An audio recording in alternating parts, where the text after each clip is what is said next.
Ini adalah kisah seorang pemuda tampan dan miskin bernama Raka yang menikahi Ratu Ular tanpa ia sadari. Semuanya berubah saat sesuatu terjadi. Mari simak kisahnya. Di sebuah desa terpencil di kaki Gunung Wilis, hiduplah seorang pemuda miskin bernama Raka. Ia tinggal bersama ibunya yang sudah tua di sebuah gubuk kecil yang hampir roboh. Gubuk itu hanya terbuat dari bambu anyaman yang sudah lapuk dan beratapkan daun rumbia yang sering bocor saat hujan turun. Setiap pagi, Raka pergi ke hutan dengan membawa sebilah parang dan keranjang bambu. Ia mengumpulkan ranting dan kayu bakar untuk dijual di pasar desa. Hasilnya hanya cukup untuk membeli sedikit makanan dan obat-obatan untuk ibunya yang sering sakit. Walaupun hidup dalam kemiskinan, Raka tak pernah mengeluh. Ia bekerja keras demi ibunya, satu-satunya keluarga yang ia miliki. Namun, dalam hatinya, ia sering merasa kesepian. Hidupnya begitu sulit, dan ia tak memiliki siapapun selain ibunya. Setiap malam, ia berdoa, berharap ada keajaiban yang dapat mengubah nasibnya. Suatu sore, ketika Raka sedang mencari kayu di tepi sungai yang jernih, matanya tertuju pada seorang wanita yang berdiri di tepi air. Wanita itu tampak anggun, mengenakan pakaian sederhana namun terlihat begitu istimewa. Kulitnya halus, dan rambut panjangnya tergerai, tertiup lembut oleh angin sore. Raka terdiam. Ia tak pernah melihat wanita seperti ini sebelumnya di desanya. Siapa dia? Dari mana asalnya? Wanita itu tampak kebingungan, matanya menoleh ke kanan dan kiri, seolah sedang mencari sesuatu. Raka menguatkan diri dan melangkah mendekatinya. "Nona, apakah Anda tersesat?" tanyanya dengan hati-hati. Wanita itu menoleh, dan seulas senyum lembut menghiasi wajahnya. "Ya, aku tersesat. Aku sedang mencari jalan keluar dari hutan, tetapi malah semakin dalam tersesat." Raka mengangguk. Ia tahu betapa mudahnya seseorang tersesat di hutan ini. Pepohonan yang menjulang tinggi dan jalan setapak yang tertutup semak belukar membuat orang asing sulit menemukan jalan keluar. "Kalau begitu, aku bisa mengantarmu keluar dari sini," ucap Raka dengan tulus. Wanita itu tersenyum manis. "Terima kasih. Namaku Sinta." Raka sedikit terkejut mendengar nama itu. Nama yang indah, seindah wajah wanita yang ada di hadapannya. "Aku Raka," katanya singkat. Mereka pun berjalan bersama, melewati rimbunnya hutan. Sepanjang perjalanan, Raka tak bisa menahan diri untuk sesekali mencuri pandang ke arah Sinta. Gerak-geriknya lembut, tutur katanya halus, dan cara ia berbicara begitu menenangkan. Ada sesuatu yang membuat Raka merasa bahwa wanita ini bukan orang biasa. Tiba-tiba, langit berubah mendung. Awan hitam menggulung, dan tak lama kemudian hujan deras turun tanpa peringatan. "Kita harus mencari tempat berteduh," seru Raka. Mereka berlari menembus hujan, hingga menemukan sebuah gua kecil di lereng bukit. Dengan cepat, mereka masuk ke dalam untuk menghindari derasnya hujan. Di dalam gua, Raka menyalakan api unggun dari kayu basah yang ia bawa. Ia duduk di samping api, berusaha menghangatkan tubuhnya. Sinta duduk di sebelahnya, matanya menatap api dengan tatapan yang sulit diartikan. "Kau tinggal di desa ini sejak lahir?" tanyanya lembut. Raka mengangguk. "Ya, aku tinggal bersama ibuku. Hidup kami sulit, tapi aku selalu berusaha yang terbaik untuknya." Sinta tersenyum tipis. "Kau anak yang baik, Raka?" Raka hanya tersenyum kecil, tetapi dalam hatinya ada perasaan aneh yang mulai tumbuh. Ada sesuatu dalam diri Sinta yang membuatnya merasa nyaman. Hujan terus mengguyur hingga malam tiba. Dalam cahaya redup api unggun, Raka merasa bahwa pertemuan ini bukanlah kebetulan. Tanpa ia sadari, malam itu adalah awal dari perubahan besar dalam hidupnya. Malam itu terasa begitu hening di dalam gua, hanya suara gemericik air hujan di luar yang terdengar. Api unggun yang dinyalakan Raka mulai meredup, tetapi kehangatan tetap terasa di antara mereka. Sinta duduk diam, memandang api dengan mata yang penuh renungan. Raka menatapnya dari samping. Ada sesuatu yang berbeda dari wanita ini, tetapi ia tak tahu apa. Tatapan matanya seperti menyimpan rahasia besar, sesuatu yang tak bisa diungkapkan dengan kata-kata.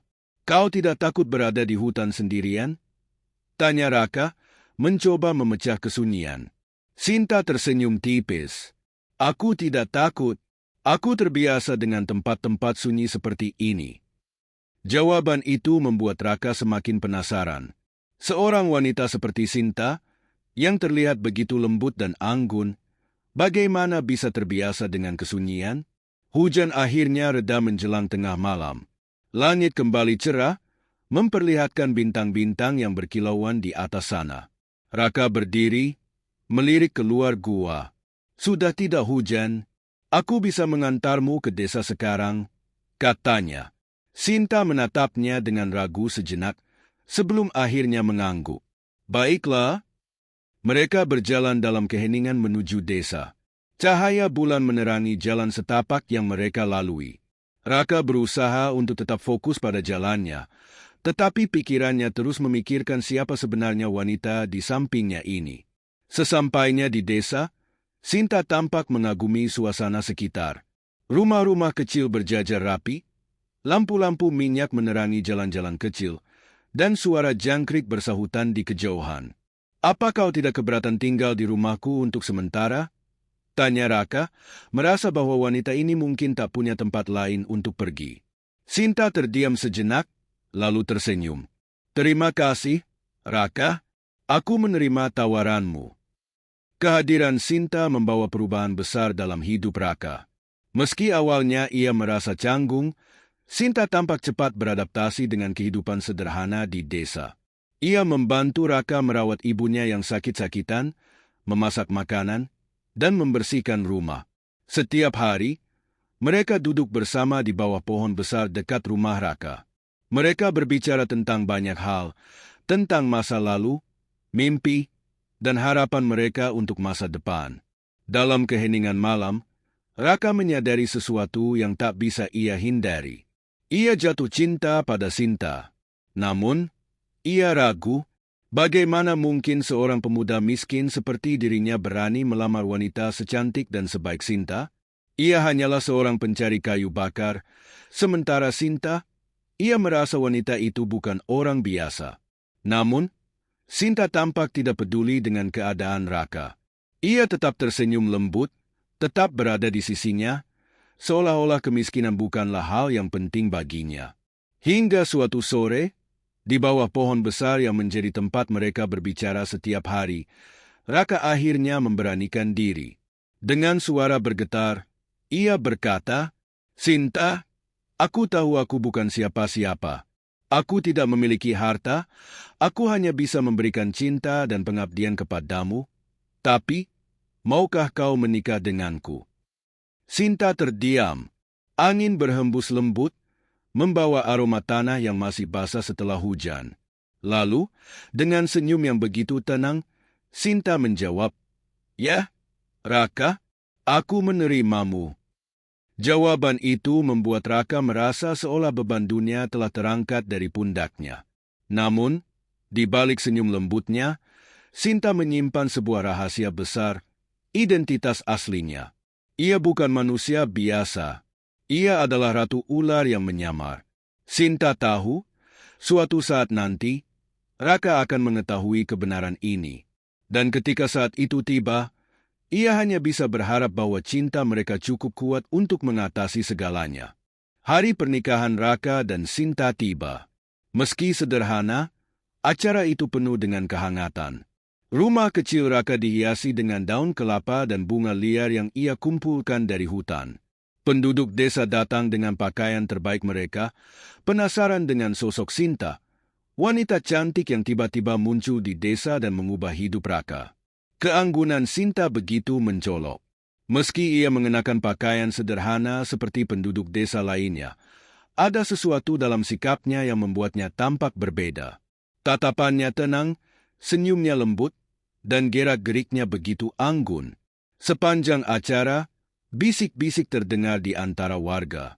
Siapa dia sebenarnya? Dari mana asalnya? Kenapa dia mau menikah dengan Raka? Namun, Sinta menghadapi semua tatapan itu dengan ketenangan luar biasa. Ia hanya menatap Raka dengan penuh kasih, seolah-olah dunia luar tak lagi penting. Ketika malam tiba, hanya tinggal mereka berdua di rumah kecil itu.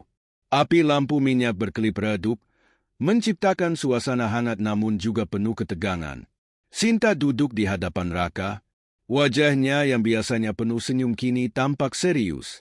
Ia menggenggam tangan suaminya dengan erat. "Ada sesuatu yang harus kau ketahui, Raka," katanya pelan.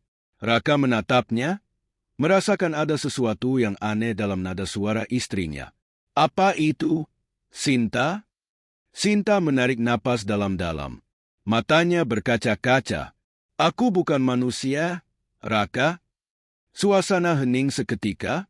"Aku adalah Ratu Ular," lanjutnya dengan suara bergetar. Raka membeku. Ia mencoba mencerna kata-kata itu, tetapi otaknya menolak mempercayainya. "Apa maksudmu?" tanyanya dengan suara serak.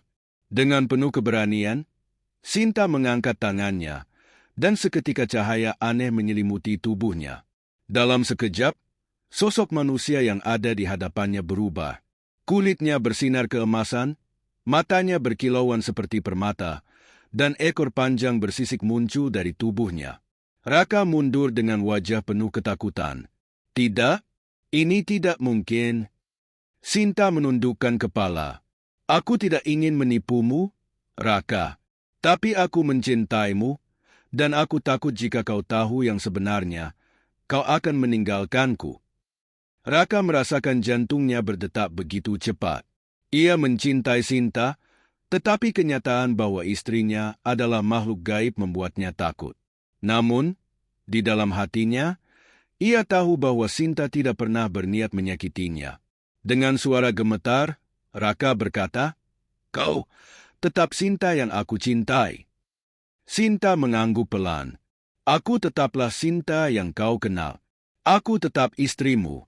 Aku hanya ingin hidup bersamamu tanpa ada rahasia." Raka menarik napas panjang. Ketakutannya masih ada, tetapi ia melihat ketulusan dalam mata Sinta. Akhirnya, dengan penuh keyakinan, ia menggenggam tangan Sinta dan berkata, "Aku tidak peduli siapa dirimu. Aku mencintaimu." Air mata mengalir di pipi Sinta. Ia tahu, meskipun dunia mungkin tidak akan menerima mereka, Raka tetap memilihnya. Namun, kebahagiaan mereka tidak bertahan lama. Bisikan tentang Sinta mulai menyebar di desa.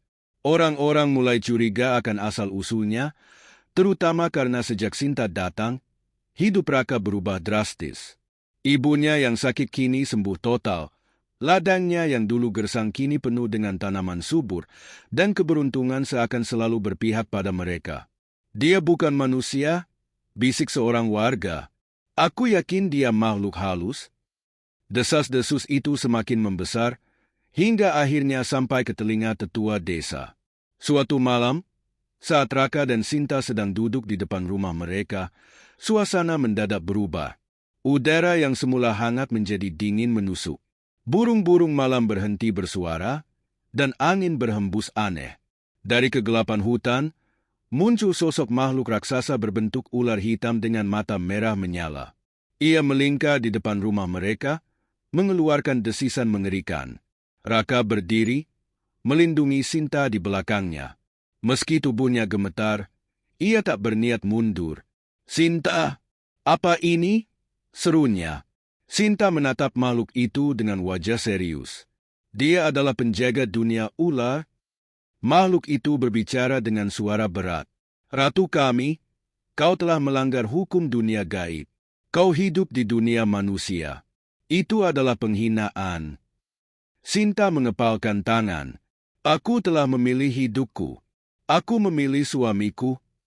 Makhluk itu mendesis. "Kalau begitu, kau harus menerima konsekuensinya." Seketika, makhluk itu melompat ke arah mereka. Namun, Sinta tak tinggal diam. Dengan mantra kuno, ia menciptakan lingkaran pelindung di sekitar mereka. Cahaya keemasan menyelimuti tubuhnya, membuat makhluk itu mundur dengan kemarahan. Namun, Raka tahu, ancaman ini belum berakhir. Malam itu adalah awal dari pertempuran yang lebih besar. Malam itu, setelah makhluk ular hitam raksasa mundur, Raka dan Sinta duduk di dalam rumah mereka dengan perasaan yang campur aduk. Api lampu minyak menerangi wajah mereka yang dipenuhi kegelisahan. "Sinta, apakah mereka akan kembali?" tanya Raka dengan suara serak. Sinta menatap suaminya dengan mata penuh kekhawatiran. "Aku tidak tahu, Raka, tapi dunia gaib tidak akan diam saja setelah apa yang terjadi malam ini."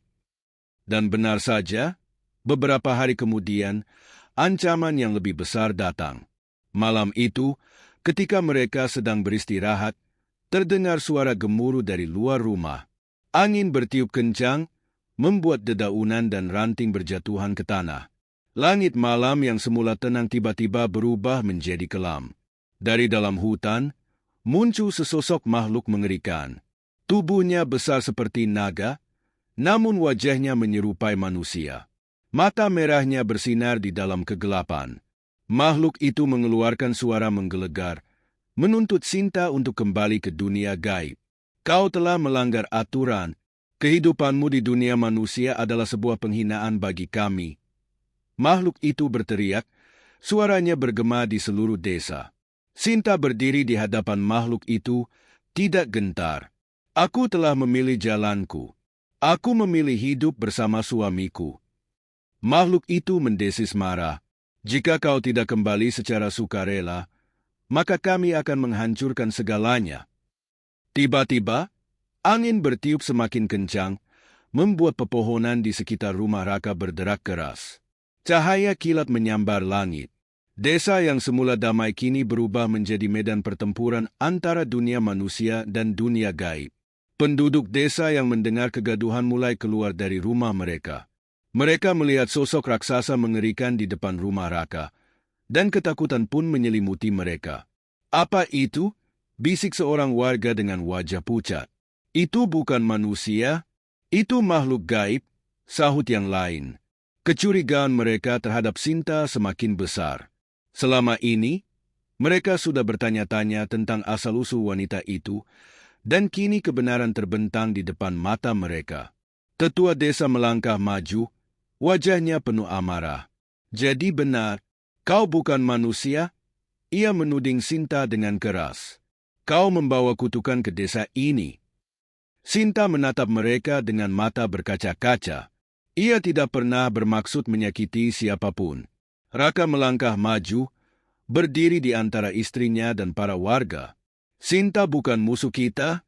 Dia tidak pernah menyakiti siapapun." Tetapi, warga sudah dipenuhi rasa takut. Mereka mulai mengangkat obor dan senjata seadanya. "Pergi dari desa ini. Kami tidak mau ada makhluk gaib di sini." Sinta menundukkan kepala, hatinya hancur. Ia tahu, tidak ada cara untuk meyakinkan mereka. Raka menggenggam tangan Sinta erat. "Aku tidak akan meninggalkanmu," bisiknya. Sinta menatap suaminya dengan mata penuh cinta. "Aku juga tidak ingin berpisah darimu, Raka.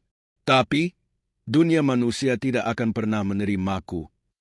Dengan air mata yang mengalir di pipinya, Sinta akhirnya membuat keputusan. Ia merapalkan mantra kuno, dan tiba-tiba, udara di sekitar mereka berubah. Sebuah gerbang bercahaya muncul di depan rumah mereka. "Aku akan membawamu ke tempat di mana kita bisa hidup dengan damai," kata Sinta dengan lembut. Raka menatap gerbang itu dengan ragu. "Apa itu?" "Itu adalah jalan menuju dunia ular, tempat asalku," jawab Sinta. Penduduk desa mundur ketakutan.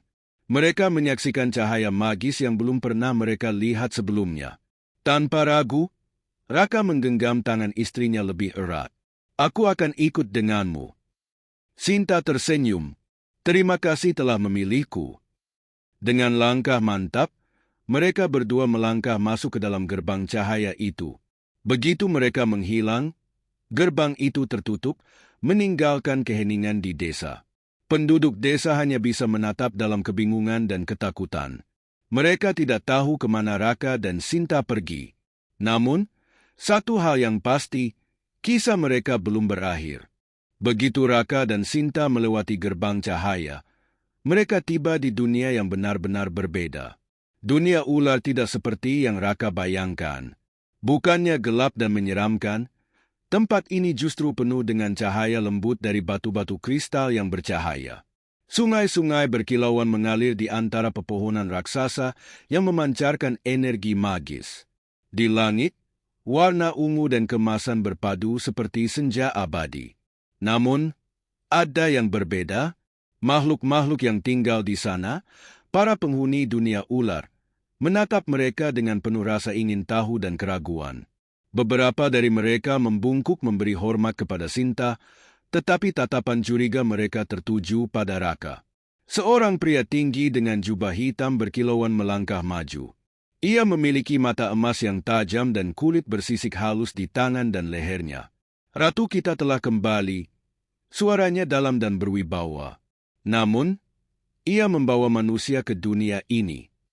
Bisik-bisik memenuhi udara. Para penghuni dunia ular saling berbisik. Sebagian tidak setuju dengan kehadiran manusia di tanah mereka. Sinta menggenggam tangan Raka erat. Dia adalah suamiku. Aku membawanya ke sini karena aku memilih hidup bersamanya. Pria berjubah hitam itu, yang ternyata adalah penasihat kerajaan dunia ular, mendesah. Kau tahu aturan dunia kita, Ratu Sinta. Tak pernah ada manusia yang boleh tinggal di sini. Raka menatap Sinta. Ia bisa merasakan ketegangan di sekeliling mereka. Sinta, apakah kita tidak diterima di sini? Sinta menatap Raka dengan kesedihan di matanya. Aku akan melakukan apapun untuk membuat mereka menerimamu, Raka. Namun, dunia ular tidak semudah itu menerima kehadiran manusia. Raka dianggap sebagai ancaman. Tidak semua penghuni dunia ular setuju dengan keputusan Sinta untuk menikah dengan manusia. Malam itu, Raka merasakan bagaimana dunia ini tidak ramah padanya. Bahkan di sisi Sinta, ia merasa berbeda. Ia bukan bagian dari dunia ini. Bagian 6, pengorbanan terbesar, waktu berlalu, dan meskipun Raka mencoba beradaptasi, tekanan dari dunia ular semakin besar. Beberapa penghuni dunia gaib mulai memberontak. Mereka menuntut agar Sinta memilih antara tetap menjadi ratu mereka atau meninggalkan dunia ular bersama Raka. Konflik mencapai puncaknya ketika sekelompok pemberontak menyerang istana kristal tempat Sinta dan Raka tinggal. Mereka menganggap manusia sebagai penghinaan bagi dunia ular. Dalam pertempuran itu, Raka terluka parah saat mencoba melindungi Sinta. Darahnya mengalir di tanah kristal yang bercahaya. Sinta menangis melihat suaminya yang sekarat di pelukannya. Sinta, Raka berbisik, aku ingin kau bahagia. Sinta menggenggam wajah Raka. Jangan bicara seperti itu, aku tidak akan membiarkanmu mati.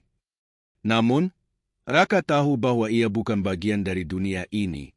Ia tidak memiliki kekuatan seperti Sinta, dan dunia ini tidak bisa menerimanya sepenuhnya. Akhirnya, dengan sisa kekuatannya, Sinta membuat keputusan besar. Ia menggunakan kekuatan terakhirnya untuk membuka kembali gerbang menuju dunia manusia. Aku akan membawamu kembali, bisik Sinta. Dengan kekuatan magisnya, Sinta mengorbankan sebagian besar kekuatannya untuk mengembalikan Raka ke dunia manusia. Ia tahu bahwa ini berarti ia harus meninggalkan dunia ular dan kehilangan sebagian dari jati dirinya sebagai ratu. Gerbang bercahaya terbuka, dan dalam hembusan angin terakhir, Raka dan Sinta kembali ke dunia manusia. Bagian 7, hidup baru, cinta abadi. Saat Raka membuka matanya, ia mendapati dirinya berada di hutan dekat desanya. Tubuhnya terasa ringan, seolah seluruh beban telah diangkat dari pundaknya. Di sampingnya, Sinta tersenyum, tetapi ada sesuatu yang berbeda. Auranya sebagai ratu ular telah hilang. Ia kini benar-benar seperti manusia biasa. Apa yang terjadi? Tanya Raka. Sinta tersenyum lembut. Aku telah meninggalkan dunia ular. Aku kini milikmu, sepenuhnya. Raka terdiam. Ia tahu betapa besar pengorbanan yang telah Sinta lakukan untuk bisa bersamanya. Dari kejauhan, desa mereka masih terlihat sama. Meskipun mereka telah pergi untuk waktu yang lama, kehidupan di sana tetap berjalan. Namun, ada satu hal yang berubah. Raka dan Sinta kini memiliki satu sama lain, tanpa ada rahasia, tanpa ada batas antara dua dunia. Mereka kembali ke desa, menjalani hidup sebagai manusia biasa. Sinta tidak lagi memiliki kekuatan dunia gaib, tetapi ia tidak menyesalinya. Ia telah memilih cinta, dan bagi dirinya, itu adalah hal yang paling berharga. Hari demi hari berlalu, dan kebahagiaan perlahan menyelimuti hidup mereka. Hingga akhirnya, bertahun-tahun kemudian, seorang anak laki-laki lahir dari cinta mereka. Mereka memberinya nama Arya, yang berarti kekuatan dan keberanian. Arya tumbuh menjadi simbol dua dunia yang sebelumnya terpisah. Ia memiliki hati manusia yang penuh kasih seperti ayahnya, tetapi juga memiliki kebijaksanaan ibunya.